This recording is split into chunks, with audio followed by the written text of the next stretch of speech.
I lean back on the cool, clean sheets and close my eyes. I feel relaxed, the most relaxed and relieved as I have ever felt in my life. Your family is okay. You are okay. Everything is going to be all right, I hear a voice say as I close my eyes, and more relief settles in on me. I have no idea where I am, but I feel soothed and weightless. I feel as though every burden I have ever carried in my entire life is finally lifted up and away. I can't even feel the weight of my body anymore.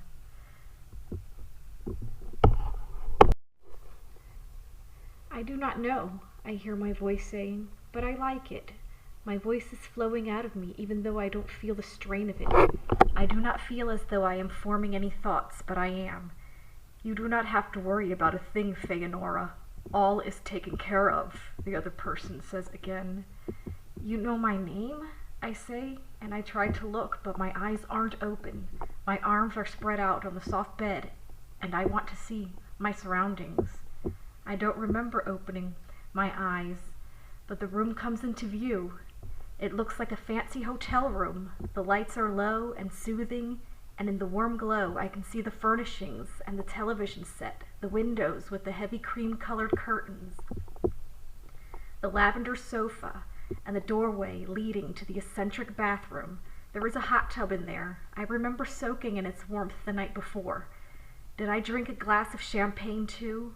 I remember doing so, but at the same time, I do not remember how I got here.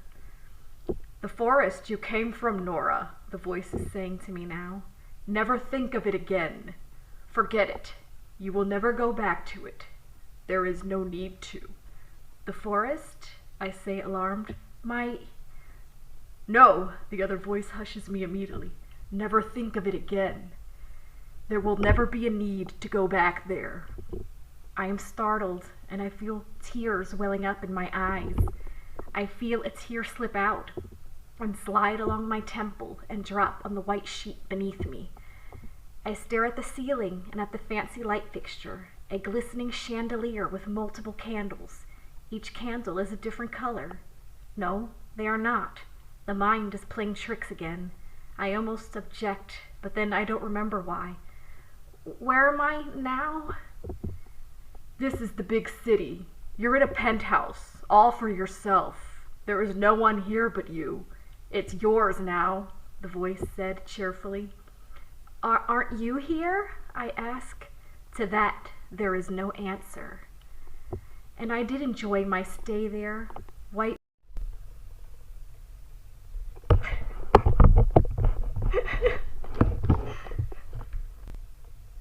And I did enjoy my stay there. White wine, white bubbles in the tub, white sheets, white carpet. Everything was clean.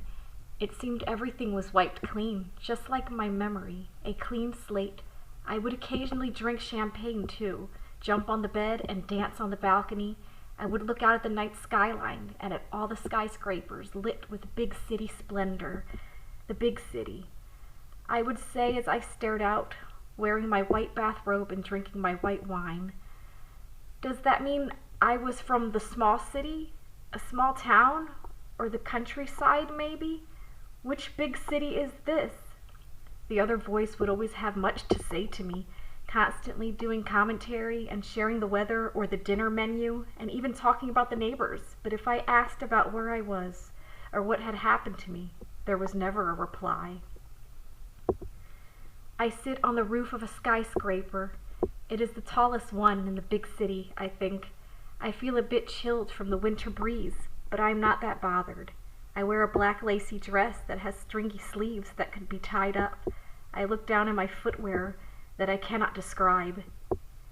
The accompanying voice told me, I wore these all my life, but why is it not familiar? I am seated with two companions I had met over the time. A male with missing skin on his face sitting on the side of me, and a female with a hole in her chest and giant wings. The male is looking at me. The female, I could never tell where she was looking because her eyes were not on her face as most people's were.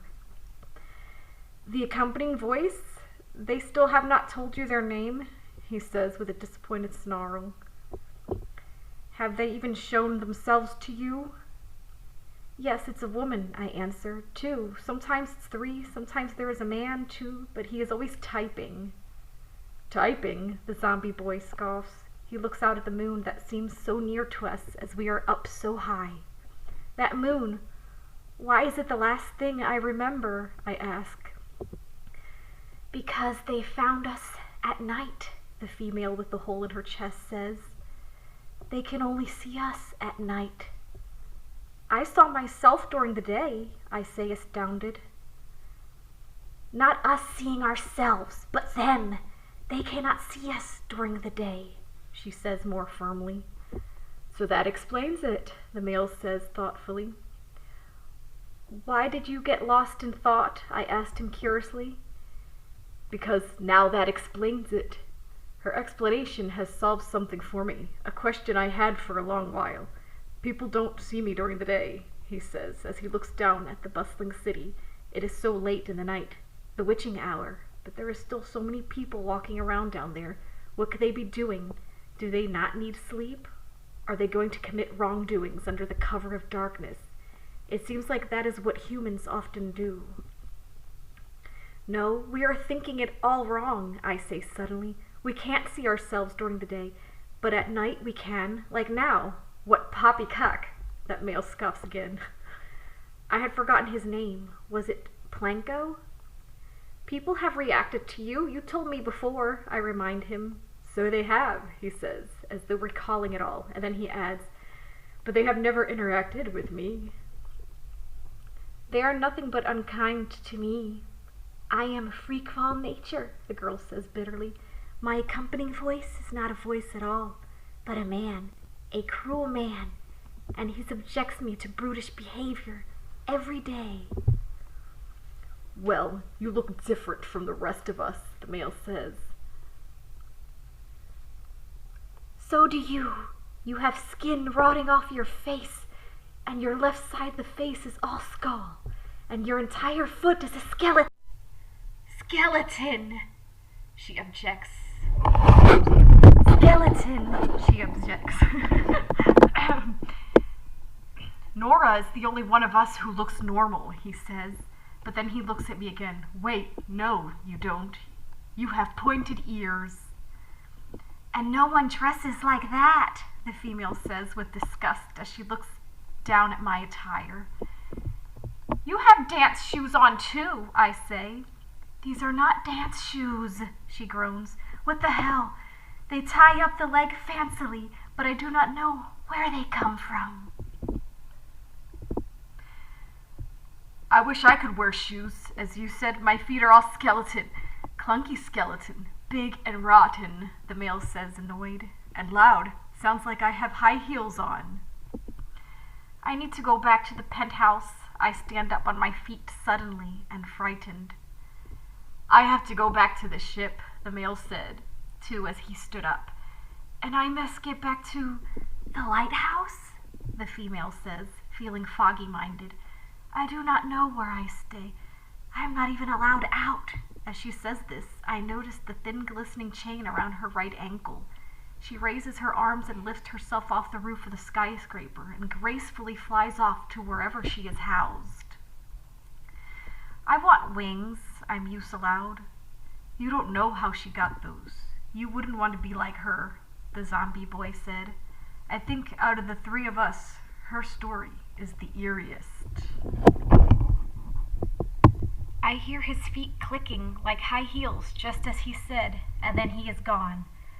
How did he leave so fast? Did he drop down the ground beneath us? I dropped down to the ground below, many stories down. The building has to be about 80 floors, and I land so gracefully. Not on my feet, though. I land on my side, and I'm laying there on the sidewalk.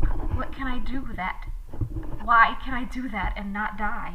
Why do I not break into a million bits and look like crushed fruit, like when I see other people jump to their deaths in that very city?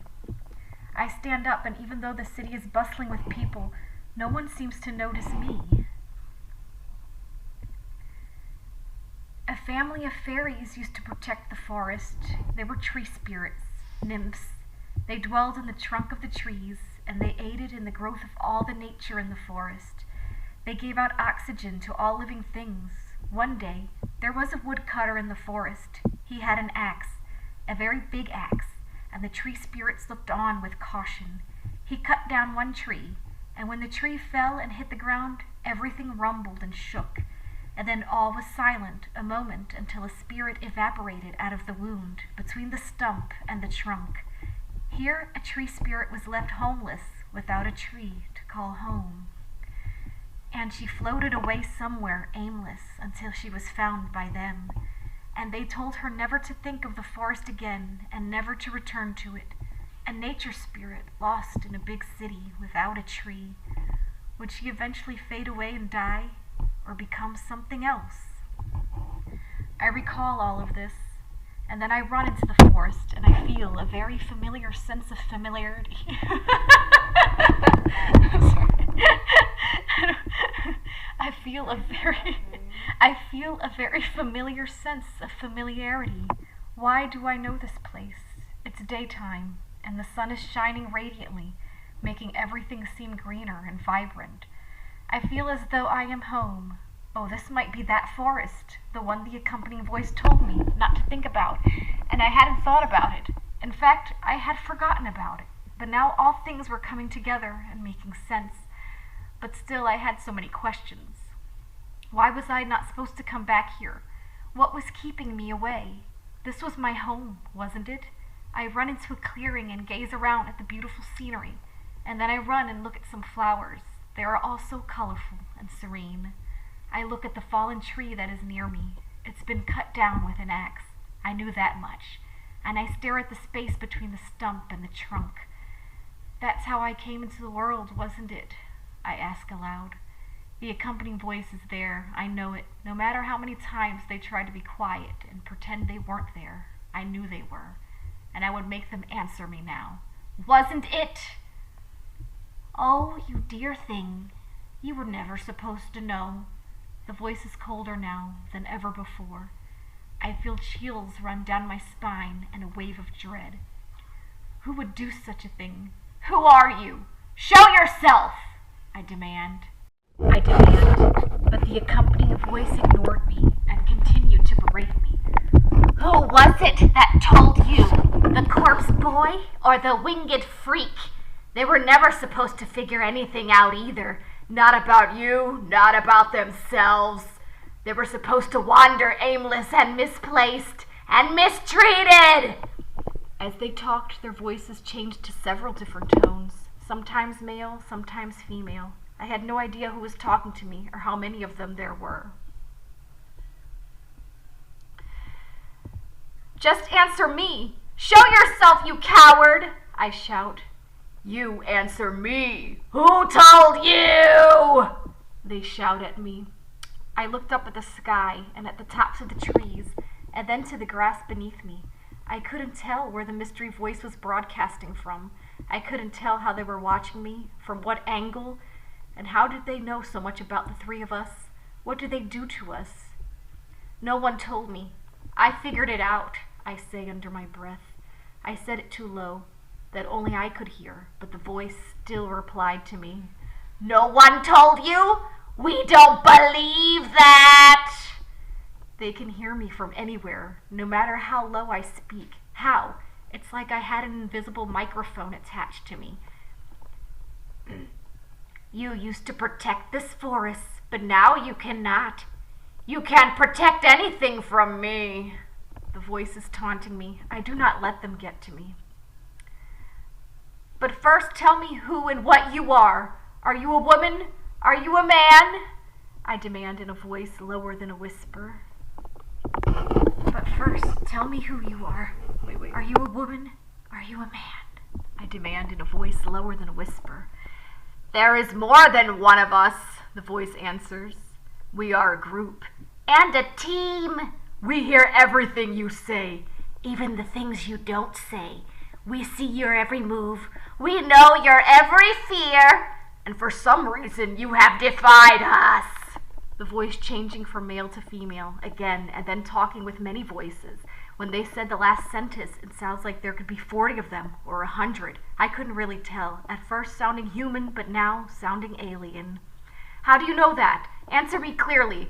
What are you? I asked as I looked all around me. We can't tell you that. This time their voice sounds artificial, like a robotic sound through a static speaker. Where are you? How do you see me? I asked this time, and I look at the sky. But first, tell me who you are. Are you a woman? Are you a man? I demand in a voice lower than a whisper. There is more than one of us, the voice answers. We are a group. And a team. We hear everything you say, even the things you don't say. We see your every move. We know your every fear. And for some reason, you have defied us. The voice changing from male to female again, and then talking with many voices. When they said the last sentence, it sounds like there could be 40 of them, or 100. I couldn't really tell. At first sounding human, but now sounding alien. How do you know that? Answer me clearly. What are you? I asked as I looked all around me.